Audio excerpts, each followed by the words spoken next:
So let's welcome the archeries.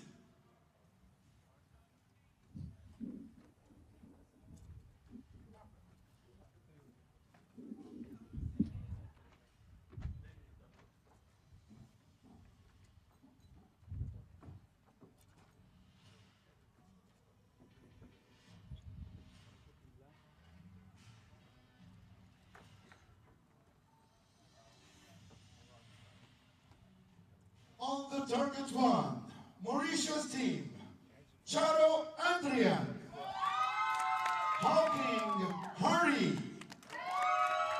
Kumio Dominic. On the target two, Zimbabwe team, Blanchard Barry, Landsberg David, and Steve Jess. On the line, judges, Favorite Zidi from Tunisia.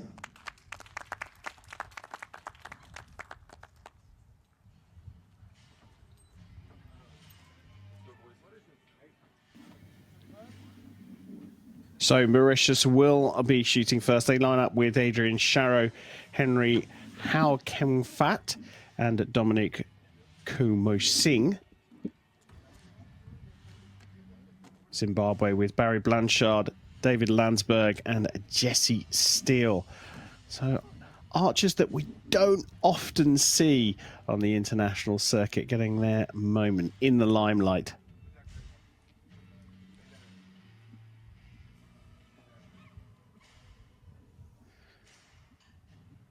Just 3 teams in the competition.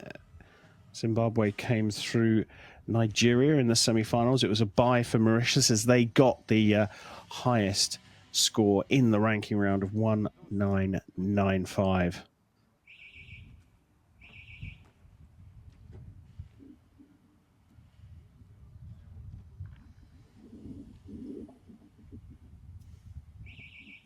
So time to get this gold medal match underway.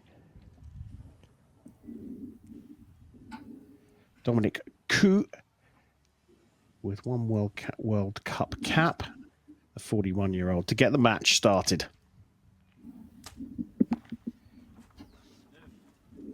No.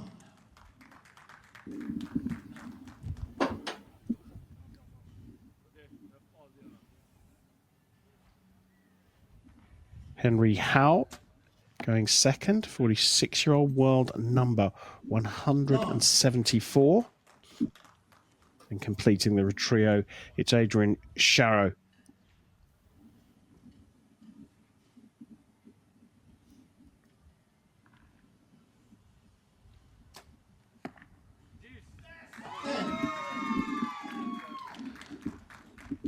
So the teams will go through 2 rotations. Mauritius shooting their first 3 arrows, 1 per archer. Now we switch over to Zimbabwe.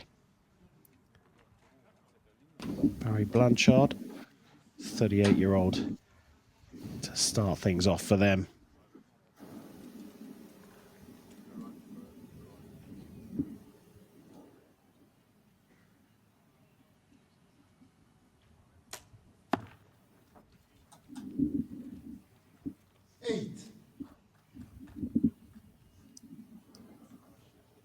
Next up, Jesse Steele, the youngest member of the team at 30 years old. 8.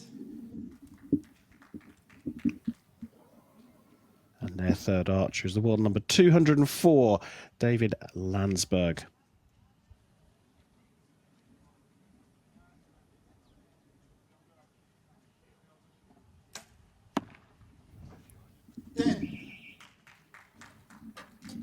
So 26 plays 28.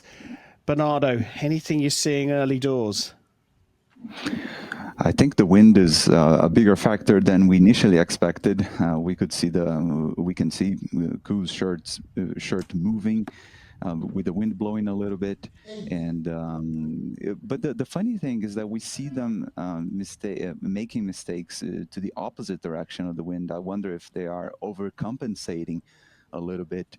Both teams, usually this first end, the first set is what we take to just familiarize with the venue, because these archers, they were practicing at a practice field right before. Conditions, they can change a little bit in the time, you know, in between practice and then when you first start the match. So the first arrows, they're crucial for just, you know, just finding where you stand and where you should aim. And Mauritius giving Zimbabwe a little bit of an opportunity in their closing arrows. Let's see whether Zimbabwe can capitalize.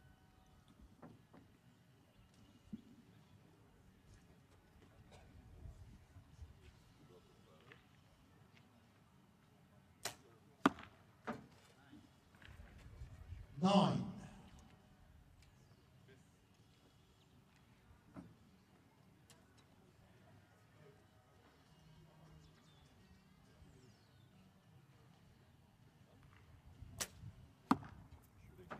Nine.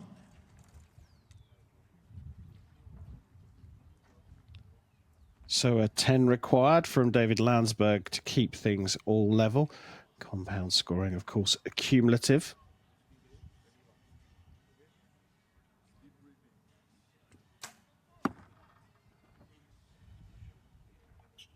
Eight. So an early lead for Mauritius after the first end. 54 plays 52. And I think you're right, Bernardo. That wind, perhaps, like you say, offering a little bit more than it first looks like. And it's quite an open field, isn't it? Yes, yes, and as the day is starting, this can play another factor. You know, as the sun rises and temperatures rise, we might have just stronger winds blowing and maybe even changing directions. So conditions can be changing fairly quickly. And honestly, I think the wind played a big factor all throughout this week in the earlier stages of this competition. So everything is yet to play for here. I think everything is wide open for both of these teams to achieve the gold medal here. And it's been a while since, well, certainly since you and I last called a match. Remind everyone how this compound team scoring works. As you alluded to earlier, it's cumulative scoring. So unlike what we have in recurve, which is the set system. So basically, until the end of the match, we'll just sum up all the arrows, and whoever has the highest score at the end wins. In case we have a tie, we'll go to a shoot-off in which each archer of each team will shoot only one arrow. But yeah, so we're gonna have 4 ends of cumulative scoring. Each archer of each team is gonna shoot 2 arrows, so each team has 6 arrows per end. And in the end, we have a maximum of 240 points, and this is how we go in compound. Well, scores confirmed, and thank you for that quick run through of how the scoring works. It is Mauritius leading by 2 points after end number 1 of 4.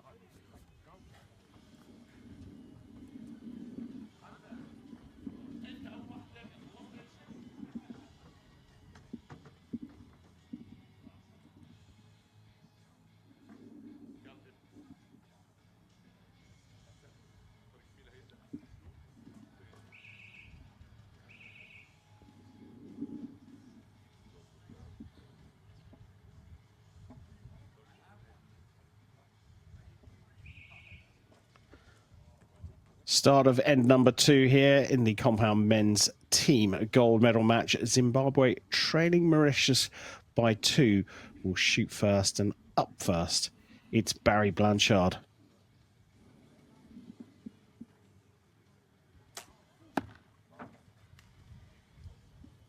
Eight.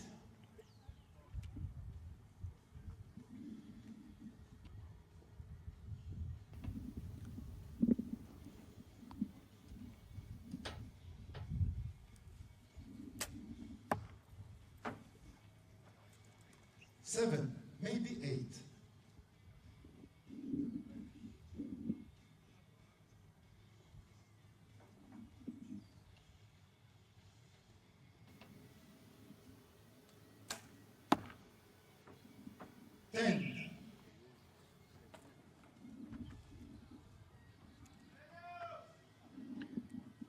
important for Zimbabwe that they managed to correct in that last arrow.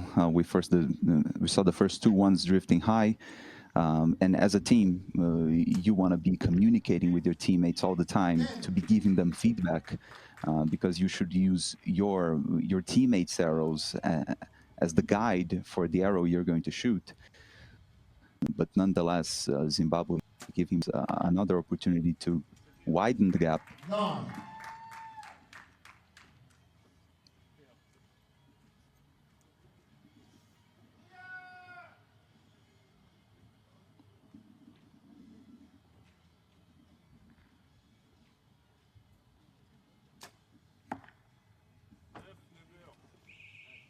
Eight, maybe 9.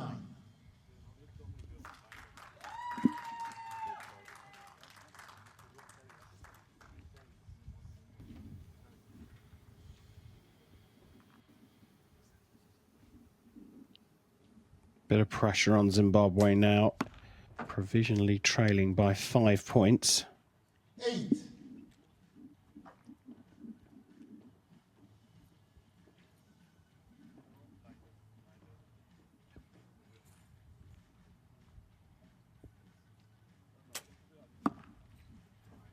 10.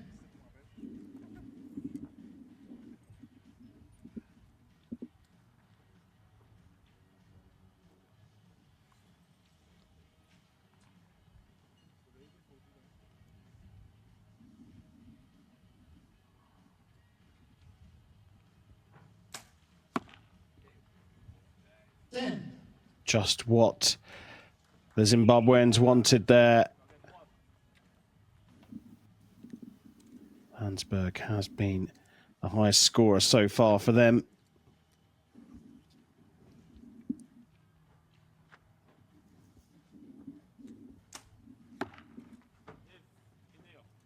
Nine.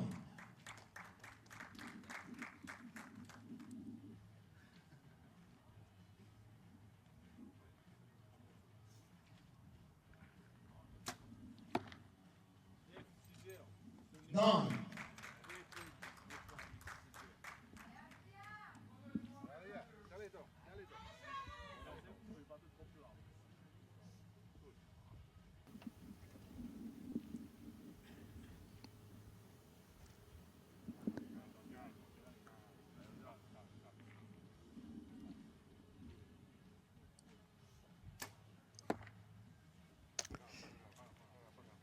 7, maybe 8. Has that drifted out into the 7?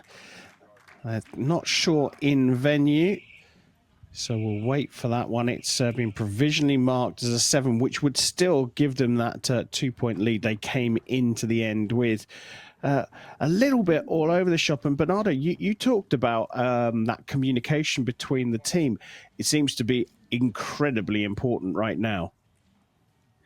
It is, and Mauritius had the perfect opportunity to to widen their lead and really cement it.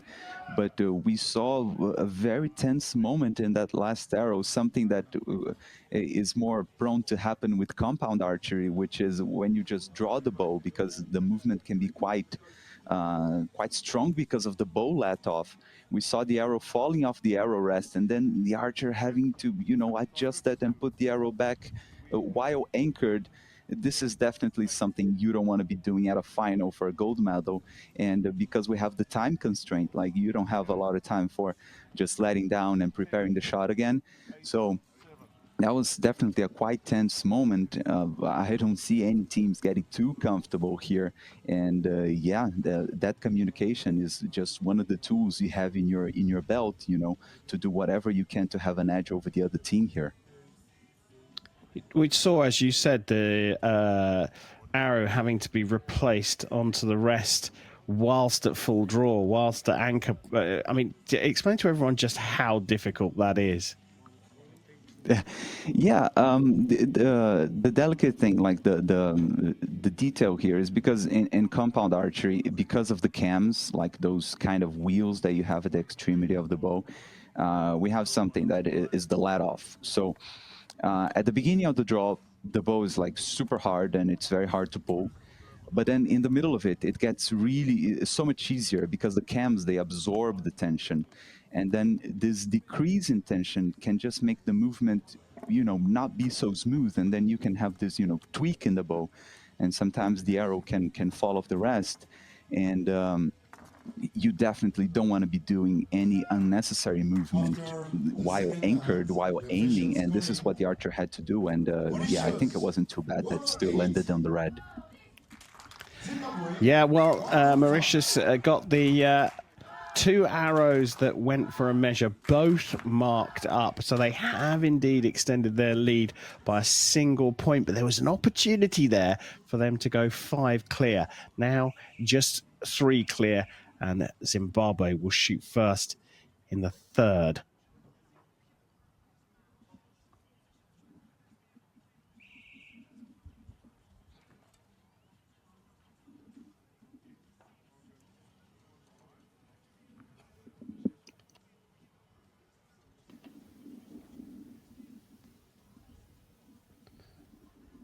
Blanchard then for Zimbabwe, shooting first. We're halfway through the match, Zimbabwe trailing by 3. And that is a low 7. Blanchard has been making something that I really don't like. It's quite a common mistake, especially when you are nervous at a match like this. I think he's leaving the shooting line way too fast. He's not really finishing his shot and, just giving that extra little bit of time just to make sure that you finish the shot well. He's rushing off the line, and I think this is really impacting how he's finishing his shot, and he's been quite inconsistent.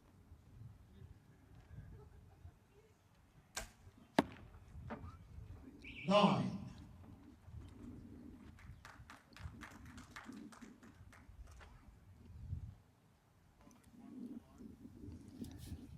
So another opportunity here for Mauritius to extend their lead.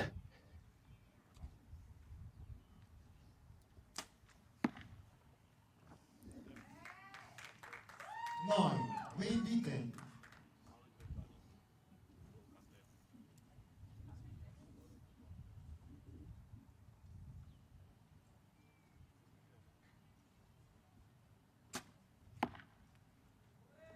Nine.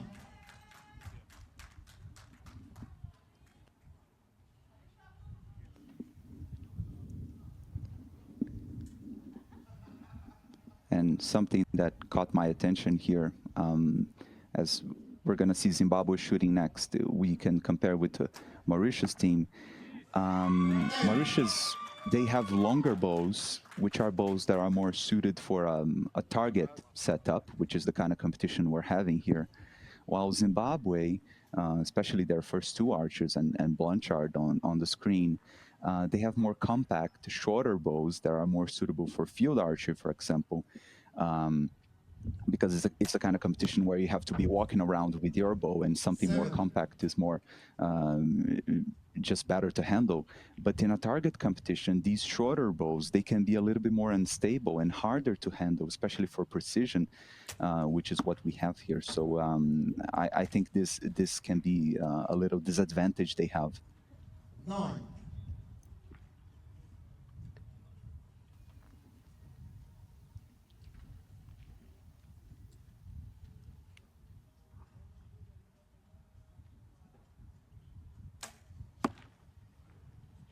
Nine. So provisional 154. 56, I should say. And Bernardo, I have to congratulate you. You waited 2 ends before you started to bring in the geek factor and all the technical level of... but that's a really interesting point. And in all seriousness, that's an interesting point, because I think it's very clear for everyone to see the difference in the size of the bows between the 2 teams. Yes, well, in the beginning, I had that, number salad. I was explaining with how many arrows each team shoots, and all. It might have been an overload, so I had to wait until I talked something more geeky. But yeah, I think this plays a factor because the longer the bow, the more stable it is, and in a target competition, you just want to have whatever you can to maximize the precision and in your potential. 8.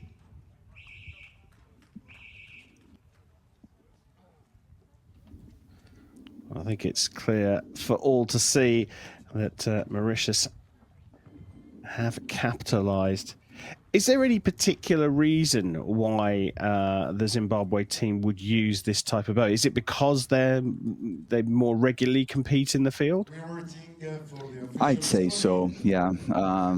Because like these bows, especially compound bows, they can be quite pricey, and not everybody can afford to have, let's say, 2-3 bows for each kind of competition you're going to do or each kind of archery you want to do. So you just try to buy one that fits all. But I'm not saying that you can't shoot scores with shorter bows. This World Cup final that we commentated together not long ago. We did see some archers, especially in the women's side, that they had shorter bows, and yeah, they were just shooting great scores with it. But I think that here it's playing a factor. I just see the Zimbabwe team, you know, a little bit with the bows moving a bit too much, and I think the nerves also playing a factor. Like what I said, I think especially Blanchard, their first archer, he's rushing off the line, and you know, you're not gonna gain a significant amount of time by just rushing off the line. Really, you can take your time to finish the shot, and I think unfortunately he's paying the price for that. And in terms of the match, we've got one more end to go. There's a 6-point difference, which now has been confirmed. 162 for Mauritius, 156 for Zimbabwe. A 6-point difference, that is a big mountain to climb over 6 hours. Yeah, as in compound archery, it is indeed. It's cumulative scoring, not like recurve, where in each set, you know, everybody's starting from zero. But as we saw, Mauritius is struggling with that arrow falling off the arrow rest. You know, anything can happen. So you got to keep the pressure up, because you never know when the next team might make a big mistake. So it's all to play for here.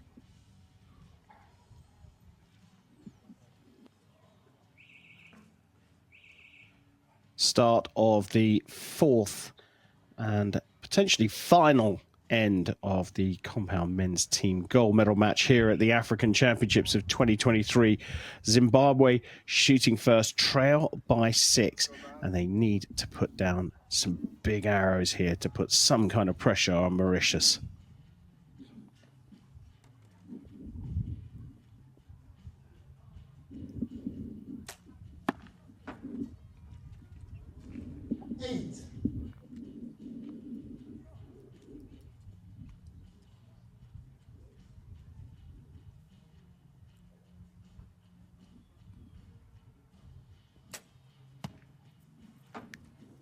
Seven.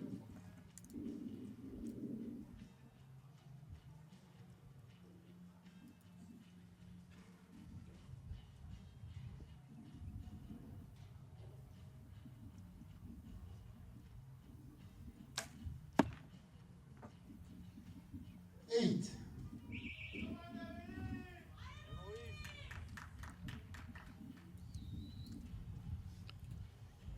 Well, if anything, Mauritius will see this as a big opportunity, but as Bernardo said, they mustn't let their guard down here. They must stay focused.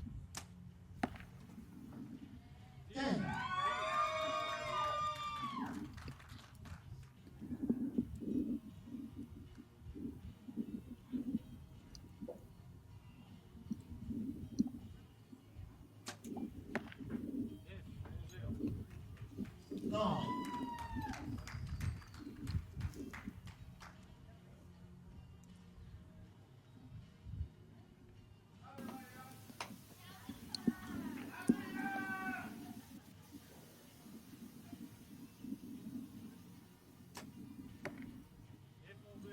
Nine.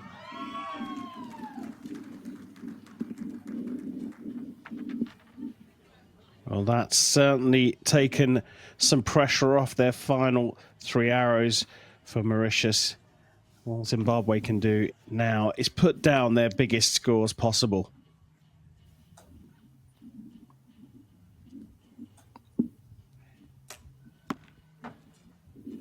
Nine.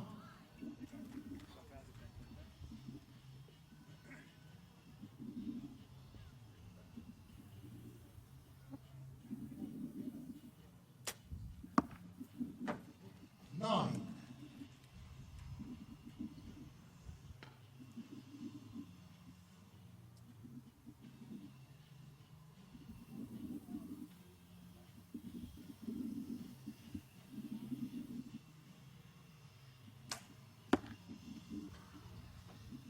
Eight.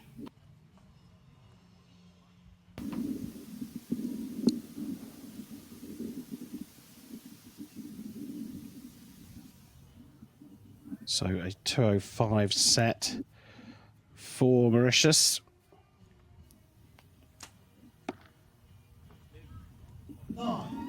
And they have the potential to do this with 1 arrow to spare now.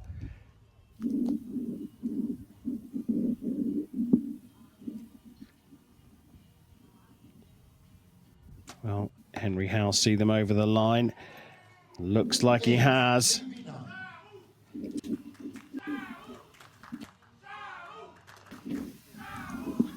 Adrian Sharu getting the support from his teammates and the spectators supporting Mauritius in the crowd.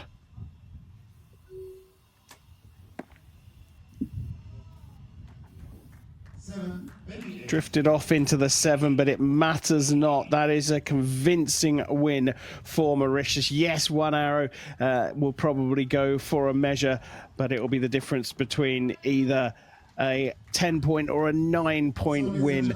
And Mauritius, subject to confirmation from the target judge, are the compound men's team gold medalists here at the 2023 African Championships.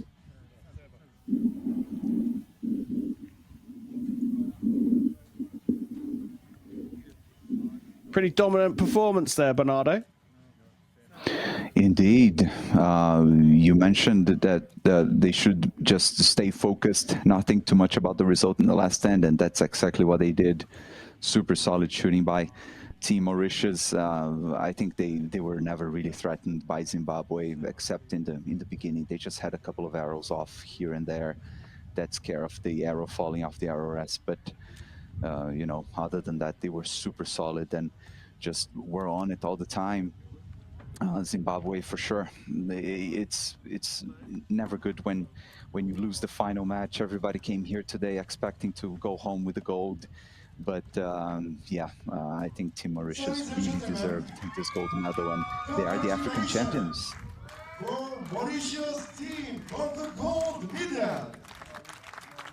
So confirmation there of a dominant victory from Mauritius, a 215 to 205 win in the compound men's team African Championship final. For Mauritius team and 205 for Zimbabwe team. So silver for Blanchard, Landsberg and Steele from Zimbabwe. But the new African champions, Adrian Sharu, Henry Howe and Dominic Koo, claiming gold for Mauritius.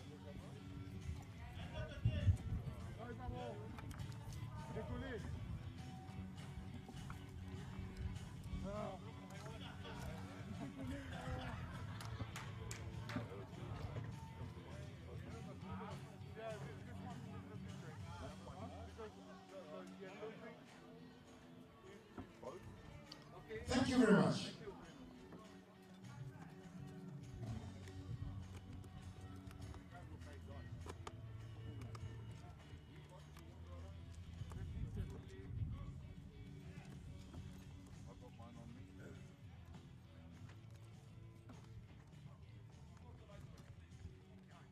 Well, first of the gold medal matches in this session complete. Mauritius taking the compound men's team gold here at the African Championships.